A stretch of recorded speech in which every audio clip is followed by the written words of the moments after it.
আগে যেমনটি জানিয়েছি, ইসি পুনর্গঠনের দাবিতে রাজধানীর আগারগাঁওয়ে নির্বাচন ভবনের সামনে বিক্ষোভ করছে জাতীয় নাগরিক পার্টি। এ নিয়ে বিস্তারিত জানাতে রাজধানীর আগারগাঁও থেকে আমাদের সাথে যোগ দিচ্ছেন সহকর্মী মাহমুদুল হাসান। মাহমুদুল হাসান, এনসিপির বিক্ষোভ কর্মসূচিতে কারা কারা অংশগ্রহণ করেছেন এবং এই বিক্ষোভ কর্মসূচি থেকে তারা কি ঘোষণা দেবেন বা কি জানিয়েছেন? এই ঈদে জামা জুতো অ্যাকসেসরিজের ডিসকাউন্ট। নির্বাচন কমিশনের সামনে এনসিপির যে বিক্ষোভ সেটি শুরু হয়েছে ঠিক 12টার আগে। এনসিপির যে দাবি বা যে কারণে বিক্ষোভ করছে সেটি হচ্ছে যে নির্বাচন কমিশন পুনর্গঠন এবং স্থানীয় সরকার নির্বাচন অবিলম্বে দিতে হবে।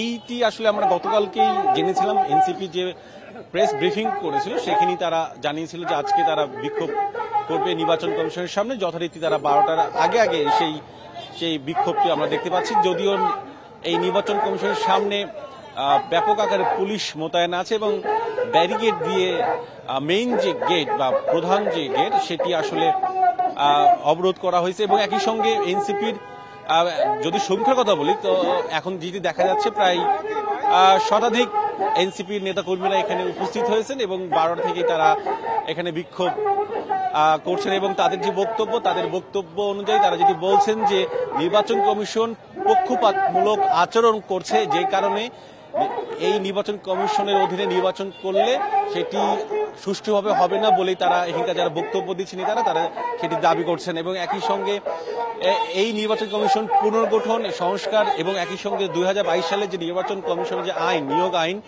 সেই আইনটি আসলে সংস্কার চেয়ে তার চাচ্ছে এবং সেই আইনটি না দিয়ে নতুনভাবে নির্বাচন কমিশন আইন নির্ধারণ করে নির্বাচন কমিশন পুনর্গঠন চাচ্ছে। একই সঙ্গে তারা যদি বলছে যে স্থানীয় সরকার নির্বাচন অবিলম্বে দিতে হবে, জাতীয় নির্বাচনের আগে স্থানীয় সরকার নির্বাচন হতে হবে।